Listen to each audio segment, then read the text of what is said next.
Asambleas de Dios de Chile.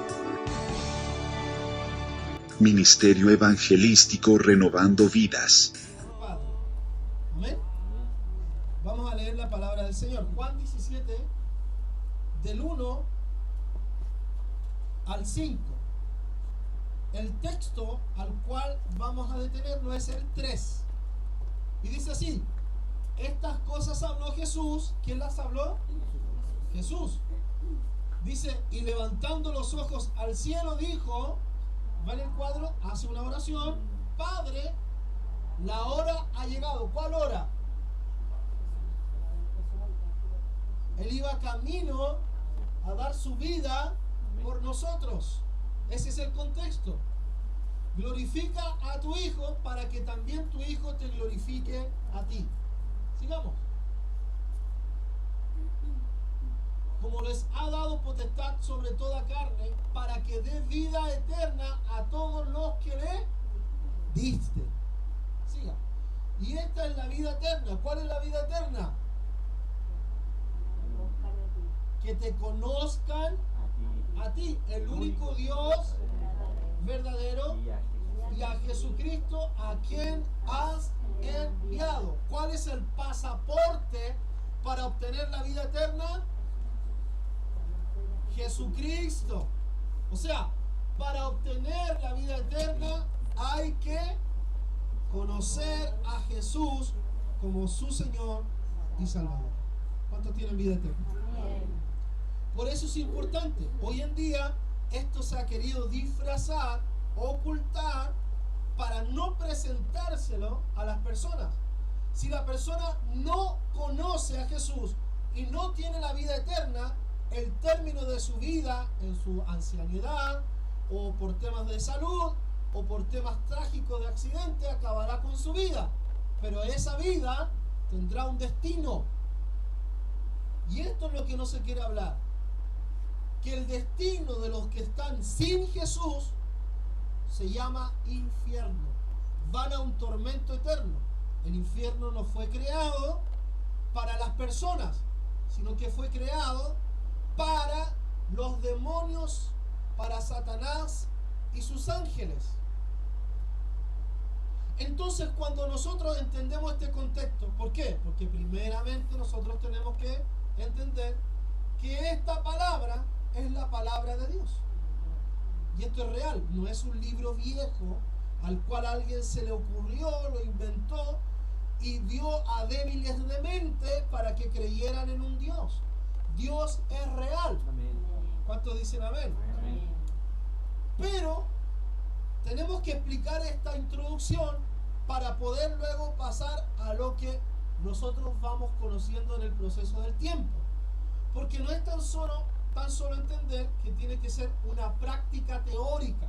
O sea, hoy día estoy aprendiendo definición, estoy aprendiendo conocimiento, texto, o estoy aprendiendo profundidad a lo que se refiere la palabra de Dios, sino que luego, después de esto, viene un proceso en la persona.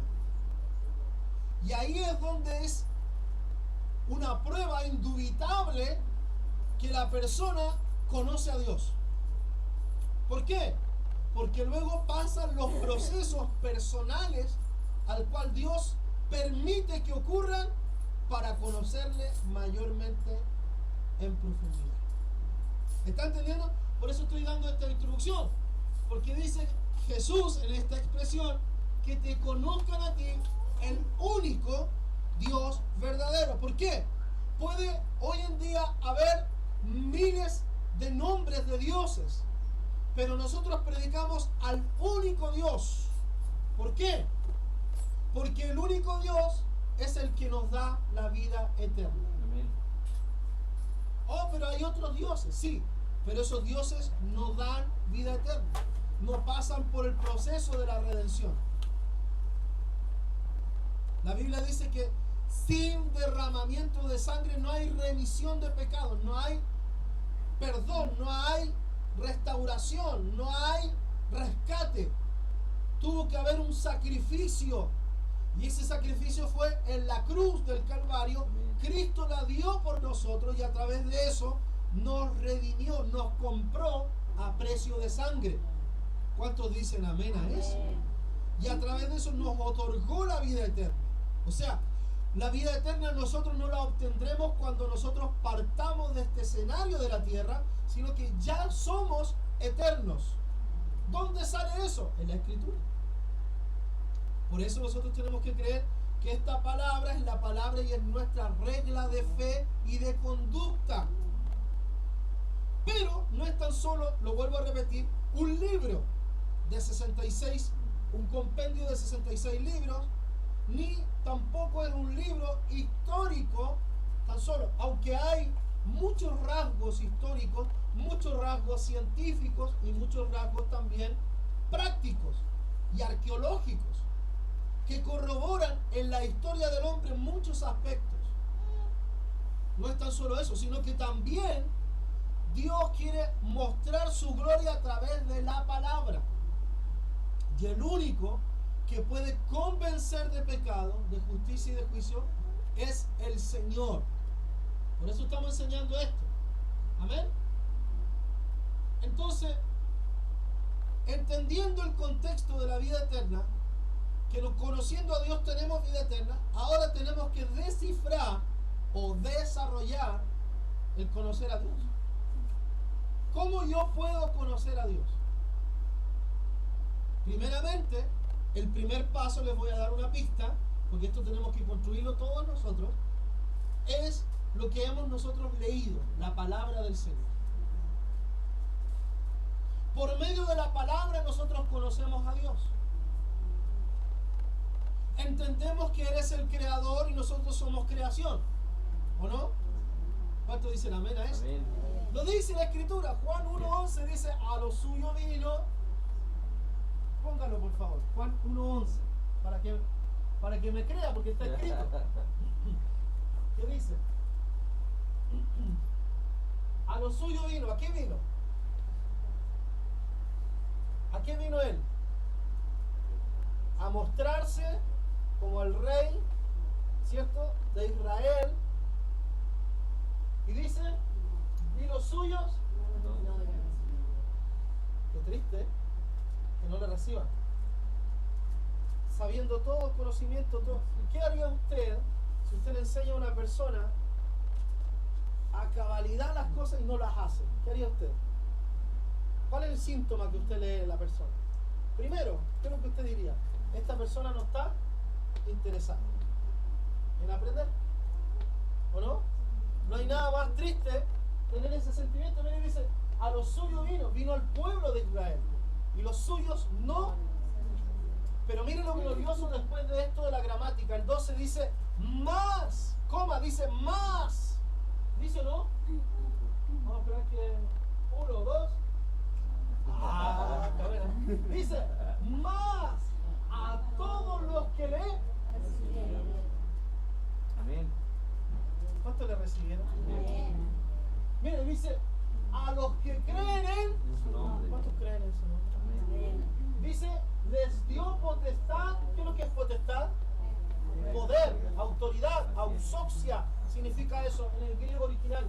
Dice, les dio potestad de ser hechos, o sea, confirmado, un documento legal, hechos hijos de Dios. O sea, pregunta, ¿no todos son hijos de Dios? ¿A quién le enseñaron alguna vez que todos somos hijos de Dios? ¿Cuántos escucharon este concepto? Todos los caminos nos llevan. ¿Lo has escuchado alguna vez o no? Y eso no es cierto. No es verdad. No es verdad. La Biblia no fue creada para hombres débiles y mujeres débiles para que creyeran en algo y a través de eso psicológicamente pudieran aferrarse a eso y tuvieran sentido de pertenencia, para que pudieran avanzar con sus luchas propias en la vida. No es eso la palabra de Dios. La palabra de Dios es la voz de Dios hablada por medio de estos textos para instruirnos a nosotros y conocerle más a Él. Amén. Entonces, tenemos que recibirle, tenemos que creerle, y a través de eso, de recibirle y creerle, tendremos vida eterna. Y tendremos poder. Porque no es tan solo creer, no es tan solo recibirle, sino que también hay que tener poder para ser hijo de Dios. ¿O no? Porque hay cosas al cual nosotros vemos en la Escritura que estos tiempos hoy día los ridiculizan. La Escritura no es un libro antaño. Hebreos capítulo 4, versículo 12, por favor.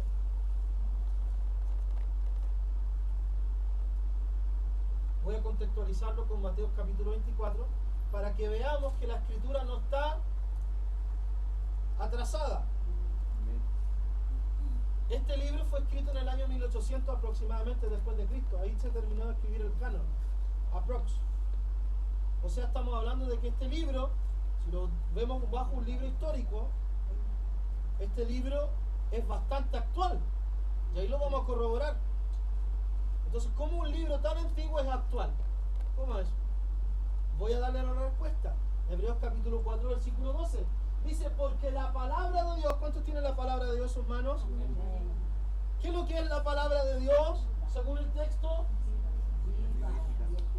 es viva. Pero ¿cómo si yo estoy leyendo un libro de 66 es un compendio de 66 libros que me da instrucciones morales, conductas, preceptos, estatutos, historias basadas en la experiencia y en la equivocación del ser humano, que a través de eso Dios se glorificó? ¿Cómo me dice este texto que la palabra de Dios es viva y eficaz? Vamos a ver si es viva. Veamos. Si es viva, es dinámica. ¿La Escritura es dinámica o no? ¿Se actualiza cada día? Vamos a Mateo capítulo 24. A ver, ¿qué dice con respecto a eso? Veamos si es viva o no.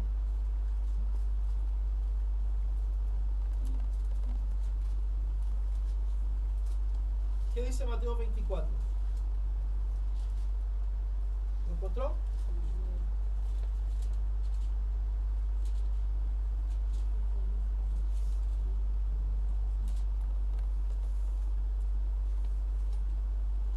Ya. Mateo 24, 3. Para comprender mejor las Escrituras, obviamente, primeramente hay que leerlas. Segundo, hay que imaginársela.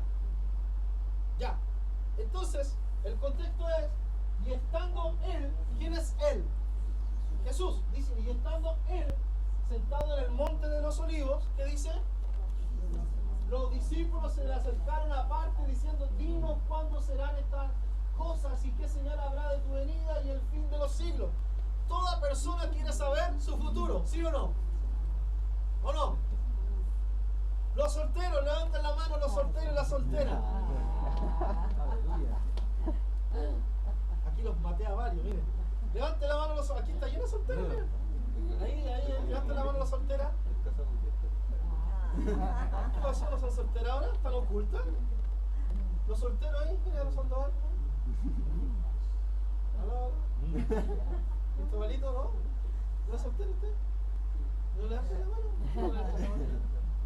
Se le fue el gozo, no tomaron de salir. ¿Quieren saber? Mire, ¿para dónde va la mencionado? Lo que ocurrirá en 10 años más en su vida. Todos quieren, pues miren, ¿o no? Los discípulos también querían, ¿o no? Porque Jesús le ha hablado de un reino, le habló de poder, le habló de autoridad, le habló de honra. Miren, ¿cuándo serán estas cosas? ¿Y qué señal habrá de tu venida y el fin de los siglos? ¿Cuándo? Mire cómo le respondió el Señor. Miramos con el texto, dice, respondió Jesús y le dijo, mirad que nadie los engañe. O sea, ¿qué predijo él? La primera predicción, que iban a desarrollarse, desenvolverse en una sociedad de mentiras falsas. A ver, ¿por qué nace la falsedad? Analicemos eso. Porque uno podría decir, pucha, que negativa la forma de ver la vida. Pero veamos, pues, ¿por qué nace la falsedad? ¿De dónde nace? ¿De qué nace? De un corazón egoísta, egocéntrico, ¿o no? ¿Sí o no? Obsesionado, caprichoso. La historia está, Nerón quemó Roma, ¿o no? Y le echó la culpa ¿a quién? A los cristianos, ¿o no? ¿Y qué es lo que era? Era capricho, él estaba desquiciado.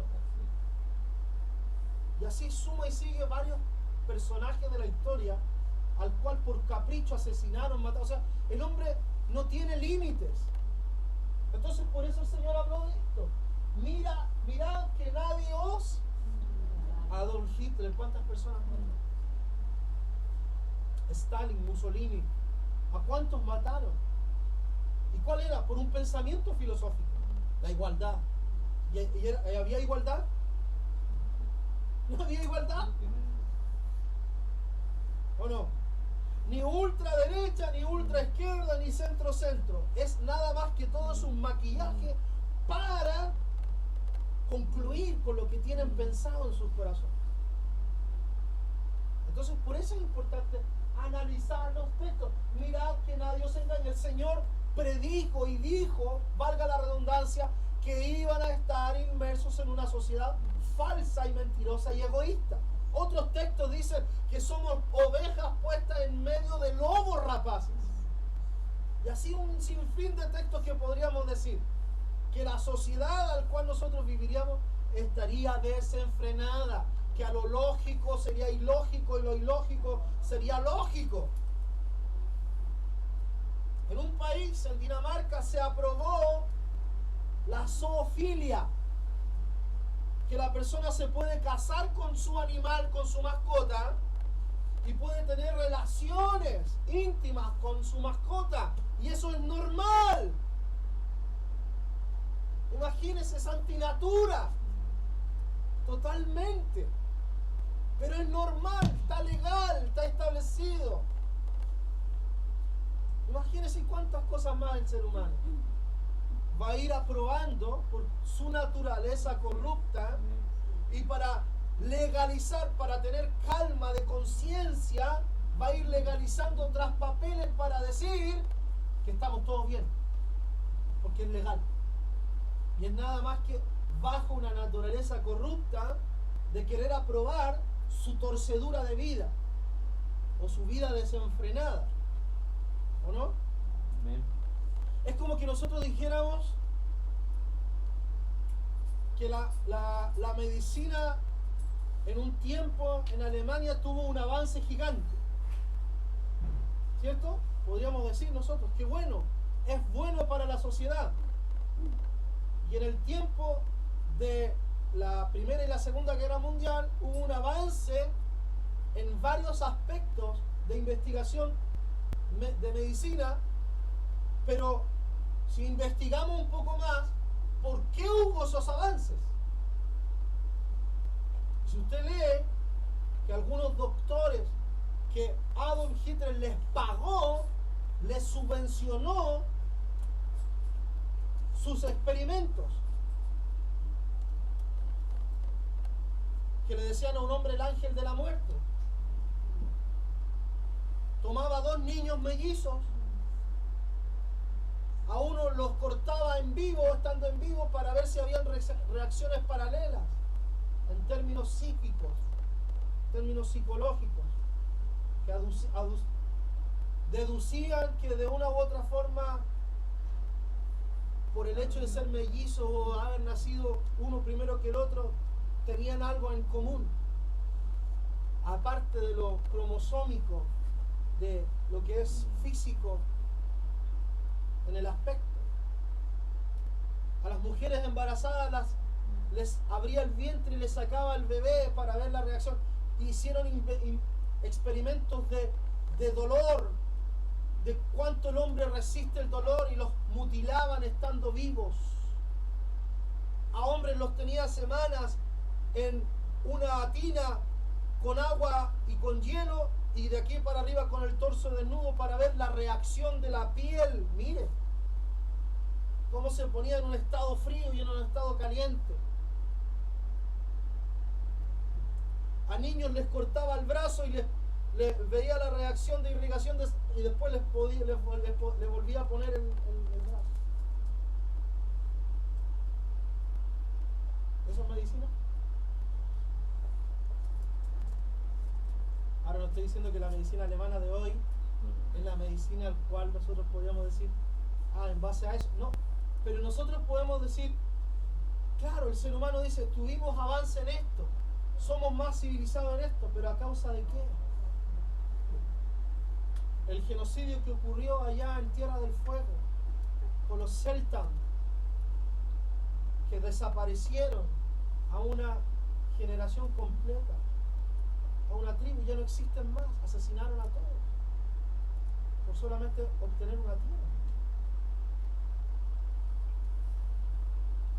¿Se dan cuenta? El ser humano segrega, fragmenta, etcétera. Hoy día veníamos hablando con mi esposa que las carreteras cobran. Te cobran por tu tierra.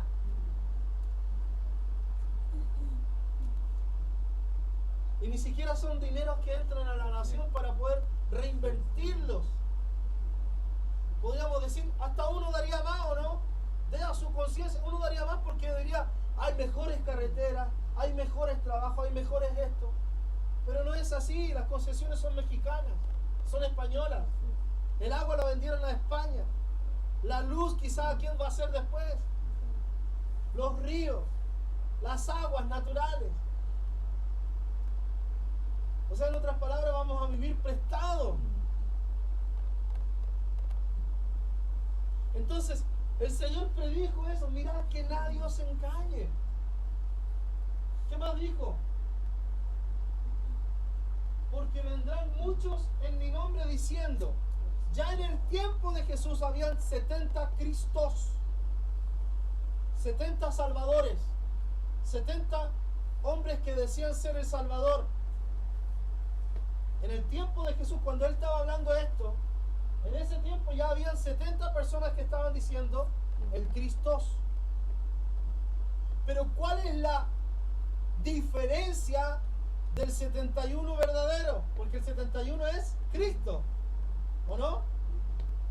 Los otros 70 eran falsos, que decían ser Cristo. ¿Cuál es la diferencia? Porque podríamos haber dicho, entonces cualquiera de los 70 era Cristo, no tan solo Él. ¿Cuál es la diferencia de nuestro Jesucristo a los diferentes? Jesucristo significa Salvador. ¿Cuál es la diferencia de los Cristos 70 al Cristos nuestro?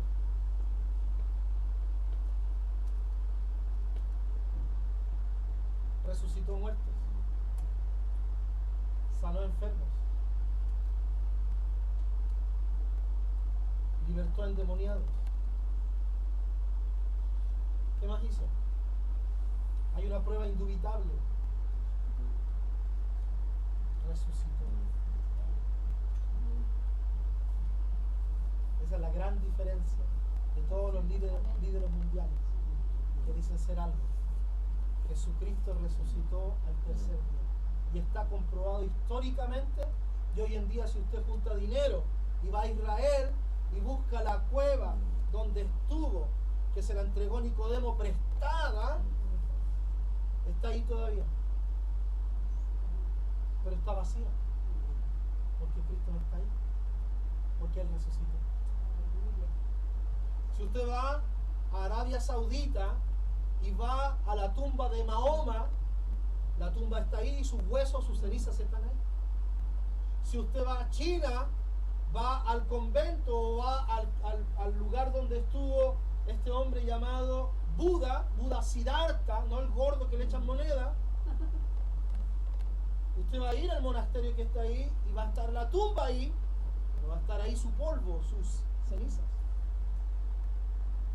Todos los líderes, usted va a Rusia, ahí está Stalin,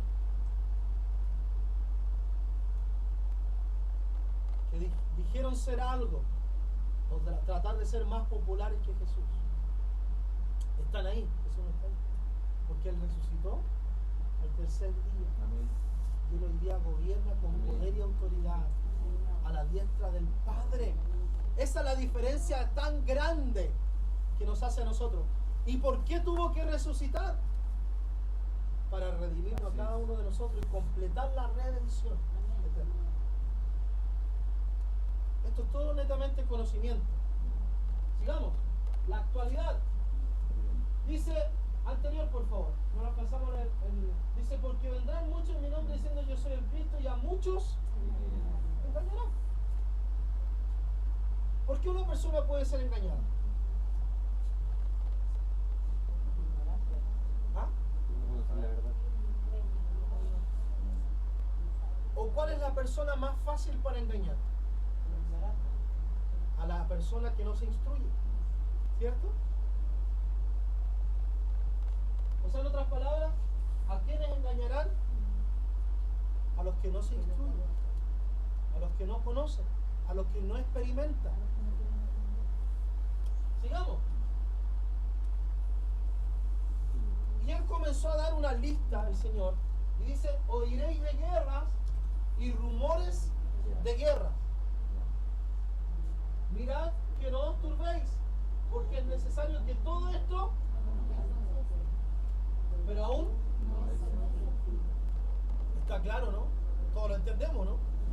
Sigamos. Porque se levantará nación contra y reino contra, y habrá y hambres y terremotos en diferentes lugares. ¿Está ocurriendo eso hoy? Sí. Ya, ahora, ¿cómo un libro viejo e histórico puede hablar de algo que está ocurriendo ahora? ¿Es viva esta palabra o no es viva? Entonces, que nadie le engañe y le venga a decir, vos te lavaron la cabeza, o si este es un libro viejo. ¿Es viejo? ¿Qué está pasando esto? Sí. ¿Cómo está hoy en día China?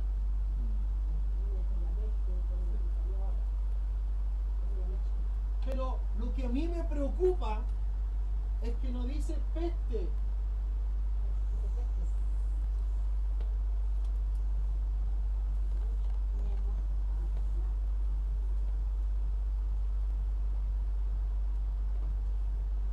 Habrá hambre, terremotos, diferentes lugares. Sigamos. Y todo esto será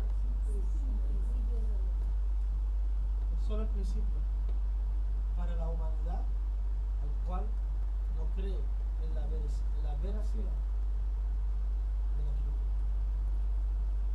Y por otro lado, toda la gente hoy día está haciendo su mundo, queriendo establecerse, queriendo tener un buen pasar, querer tener una buena vida, ignorando la palabra del Señor en los tiempos al cual están viviendo.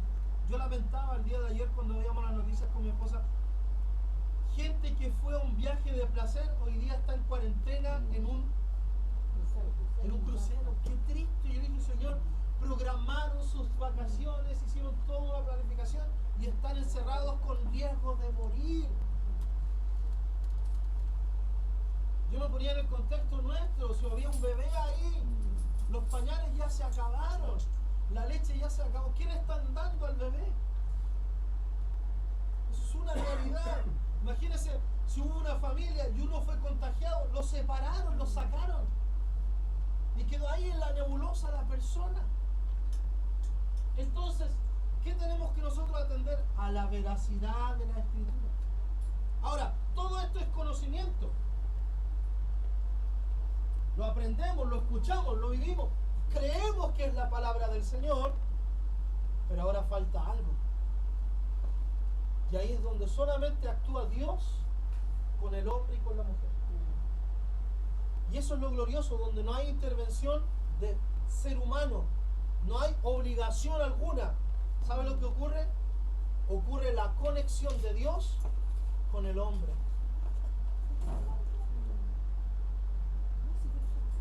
Ocurre la corta orando la niña, si quieres, está clamando por el mensaje. Entonces, ¿qué entendemos a través de esto? Que no es tan solo teoría, y por eso nosotros no predicamos una religión, ni tampoco un pensamiento filosófico, ni tampoco una declaración al cual podríamos decir somos una organización social o humanitaria. Nosotros somos el cuerpo de Cristo. Y por medio del cuerpo de Cristo ocurren situaciones. Por ejemplo, aquí voy a abrir el espacio para que construyamos la palabra al cual Dios ha puesto en nuestro corazón. Del primer ítem de conocer a Dios. ¿Cuántos de los que están acá me pueden decir, yo conozco a Dios?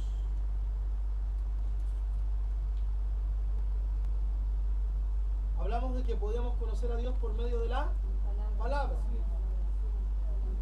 ¿cierto? De la oración, de la intimidad con Dios. Pero ¿qué es lo que ocurre? Porque son netamente, podríamos decir nosotros, tecnicismos, ¿cierto? Palabras no. Pero ¿qué ocurre en tu vida y en mi vida cuando hablamos de conocer a Dios? Primeramente ocurren cambios, ¿o no? El que venía amargado, enlutado, el que venía destrozado, Dios le cambió de su lamento. Dice la Escritura que Él cambió nuestro lamento a baile, nuestra angustia. Ahora, ¿se acabaron los problemas? No. Dios nos ayuda a soportar los problemas y en el tiempo, porque hay cosas que son de tiempo, a solucionar.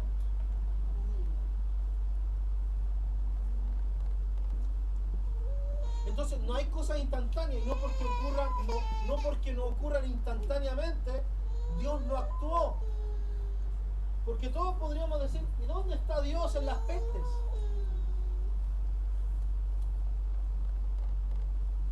Lamentablemente el ser humano tiene que ser apretado, afligido, para que reaccione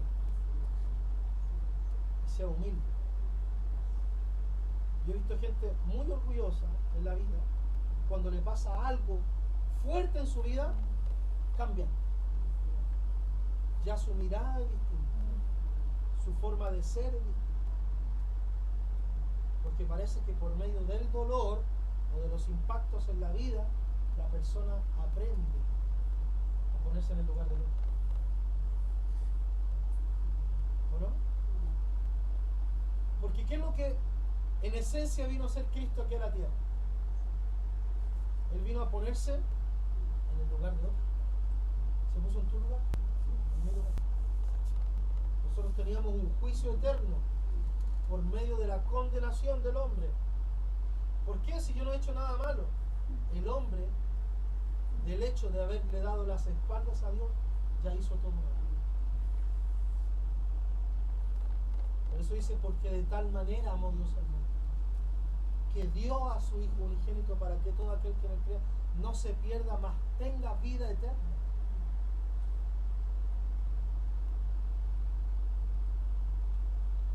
Pero ¿qué es lo que cambia al hombre? La experiencia. Y aquí es donde voy a detenerme un poquito estos minutos para pedir en medio de la congregación, ¿quién puede contar el testimonio de cuando Dios le transformó su vida? ¿Quién puede decir, yo pastor este es un culto de oportunidad? ¿Se acuerdan, no? ¿Quién quiere contar la transformación de Dios en su vida? Brevemente, de lo que Dios hizo. Para que nosotros corroboremos la palabra, que no es un tema de palabras, sino que algo ocurre por medio de la enseñanza y a través de eso, en la práctica, Dios conecta con el hombre y hace cosas en su vida. ¿Cuántos pueden decir? Yo, pastor, quiero contar brevemente mi testimonio. A ver, ¿quién se atreve? ¿Qué entendemos a través de esto, concluyendo esta palabra? Que no es tan solo venir a la iglesia, sino que es poder vivir un día a día con el Señor. En un comienzo uno está lleno de incredulidad. Uno dice, ¿será de Dios? ¿No será de Dios? ¿Será esto? ¿Será lo otro? Pero ahí es donde empieza a ocurrir algo en la persona, donde dice, mire, con bastante reticencia, Señor, voy a hablarte. Pero si eres real, condúceme, guíame. Y a través de eso la persona comenzará a tener experiencia. ¿Por qué me detengo en esto, en los primeros pasos que podríamos hacer? Porque hoy en día nosotros tenemos que entender que estos primeros pasos que vivimos nosotros como testimonios al cual nuestra hermana Dora y muchos de ustedes pueden experimentar y contar y decir, esto ocurrió en mi vida, esto otro ocurrió en mi vida, tenemos que nosotros de tiempo en tiempo detenernos a decir cuáles son las experiencias que yo he vivido hoy o en estas últimas horas con el Señor. Porque les insisto, nosotros no terminaremos nunca de conocer a Dios. ¿A qué me refiero? Me refiero a que cada día Dios tiene algo nuevo para nosotros. Y ahí es donde nosotros tenemos que abrir el espacio del trato personal con Dios, no quedar tan solo con el conocimiento. Oh, mira qué interesante, y estamos en principio de dolores. Está bien, retenga ese conocimiento, retenga la actualidad de la palabra, retenga que la palabra es viva, retenga que la palabra de Dios es real, que es la palabra de fe y de conducta para nosotros. Reténgalo, pero no tan solo eso, sino que también usted y yo vivamos experiencias personales con Dios, porque eso es lo que marca la diferencia. Pero ¿cómo comienzo? Comienza con lo más simple, conversando con Dios, no repitiéndole a Dios, que de repente nosotros le repetimos a Dios, ¿o no? Pregunta, ¿Dios sabe lo que necesitamos? Sí. ¿Y por qué Él pide que le oremos, que conversemos con Él, si Él ya lo sabe? Podríamos decir nosotros inteligentemente, ¿para qué le voy a comentar al Señor si Él ya lo sabe? ¿Por qué Él pide que oremos? ¿Por qué Él pide que conversemos con Él? Porque eso es la palabra orar. Porque a Él le agrada estar con nosotros. Y eso es lo que tiene que haber en nuestra vida, conocerla a Él. Y a través de eso, ahí es donde están las pruebas indubitables, las pruebas que solamente las certifica la persona. Mi hermana experimentó un trato personal con Dios, no necesariamente porque ella era así, era porque Dios salió a su encuentro, al igual que tu vida y la mía. Entonces hoy día nos quedaremos con el conocer más a Dios. O sea, hay más para conocer a Dios, hay más para conocer a Dios. Hay más para poder tener profundidad. ¿Cómo podemos conocer a Dios en profundidad? Leer la palabra. ¿Cómo podemos conocer más a Dios? Conversando con Él. ¿Cómo podemos conocer más a Dios? Pidiéndole experiencias personales. Y aquí es donde yo me detengo y soy insistente en esto. Tenemos que luchar cada día a tener experiencias personales para conocer los tiempos de Dios y para estar bajo el gobierno de Dios. Porque es como estar hablando chino mandarín si no hay un conocimiento de Dios y una profundidad con Dios. Aunque usted no lo crea, se puede llenar el corazón de incredulidad de la persona y de escepticismo. No, pero es que eso era en los tiempos anteriores, eso ocurrió en un tiempo determinado, pero eso es historia, pero eso no es acá. Y el corazón se va endureciendo. La persona cristiana deja de tener comunión con Dios y de experiencias personales con Dios. Está lleno de cristianos que no tienen experiencia a diario con Dios. Llenos de personas que dicen ser cristianos y no tienen experiencias con Dios, no conocen a Dios.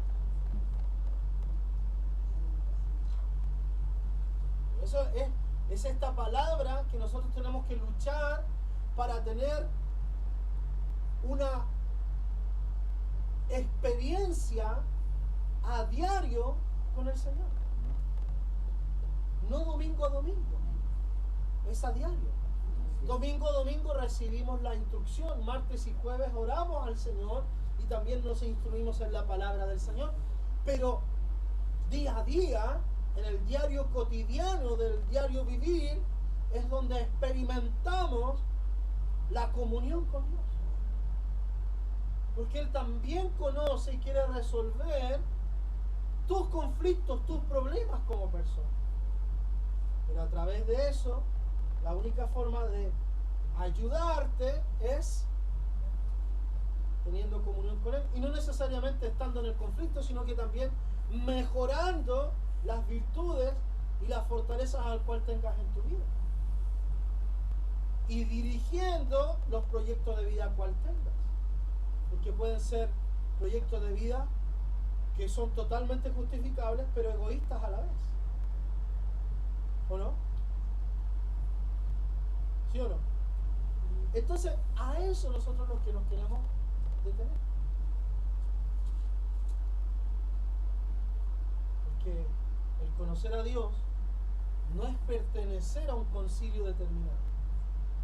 No me dice nada cuando una persona me dice yo soy de tal lugar, no me dice nada. Hay otras evidencias que palpa uno cuando uno ve esta persona tuvo una experiencia con Dios. Porque a través de eso se desprenden otras cosas. ¿Sabe lo que se desprende? Lo primero que se desprende de una persona que tuvo una experiencia personal con Dios, que no haya qué hacer por Dios. Por eso es mi preocupación hoy en día. Que los cristianos de hoy se desesperen por hacer algo para Dios. Me preocupa ese desfase. Por eso estas palabras hay que instarlas, meterlas en el corazón, de que si usted no conoce a Dios, porque también aquí hay juventud que es traída y tienen que conocer a Dios, no conocer al Dios de sus padres, sino que conocer al Dios de sus padres, pero al Dios de sus vidas. Nosotros presentamos al Dios nuestro, pero a través de eso también tienen que conocer a su Dios. Tener lectura diaria, adoración diaria, oración diaria y experiencias personales con Dios. Porque si no tendremos generaciones ateas.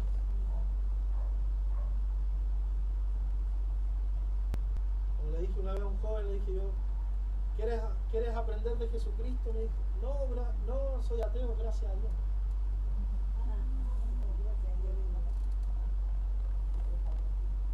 Repiten de lo que no saben. Entonces, ¿qué tenemos que dar a entender? Conocer a Dios no es una religión, no es un credo totalmente. Nosotros presentamos a Cristo, que está en la persona, en el querer. Ahora, hay una consecuencia al querer y no querer, y esa persona es la que decide el querer y no querer. Y también dentro del cuerpo de Cristo, la obligación es tener experiencias personales con Dios.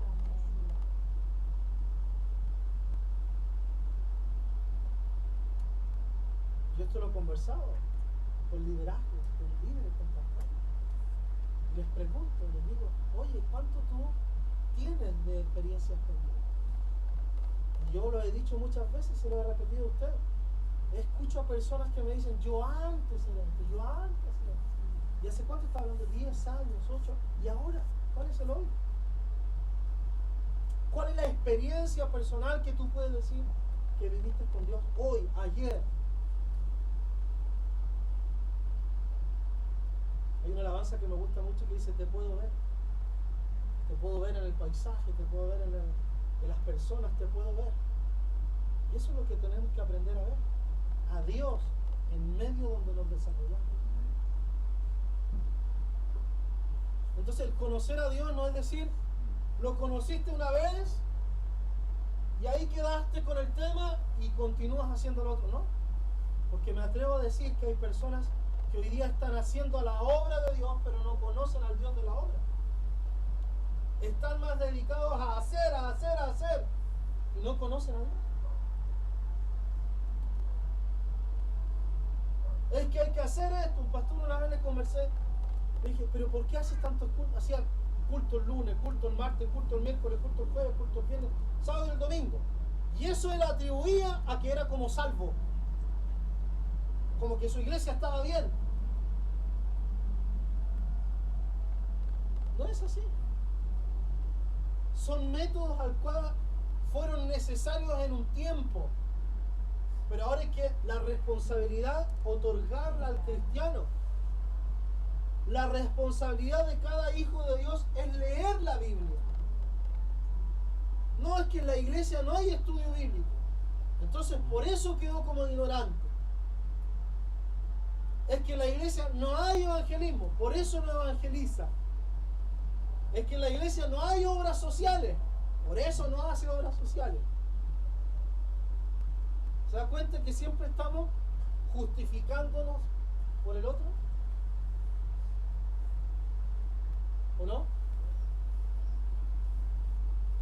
Y hay algo en particular, ¿qué pasa?